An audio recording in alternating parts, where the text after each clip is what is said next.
Ako po si Carmi, ang visual na nakasign sa akin is itong gift ideas. Ang effective po dito is yung white mug and 15 ounce na mug and yung canvas bag. Dahil may mga nakukuha po kaming order and converted into sales about po dito. Ang babaguhin ko naman po for now is wala na po kasi dito sa stainless tumbler, pinalitan ko na po siya gaya ng napagmitingan kahapon. Bali nakasold na po ako dito kahapon ng 5 piraso po.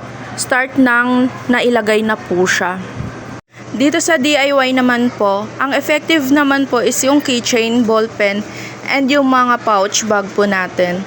May mga nakukuha and bulk order po kami dito.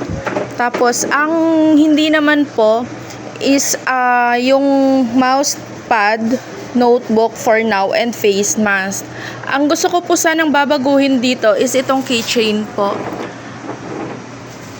Bali, pinadala po kasi siya sa amin, lalo na po itong wooded keychain na medyo hindi maganda yung print niya po. Bali, gusto ko po sanang ulitin to and lagyan nung lahat ng keychain na available na meron po tayo.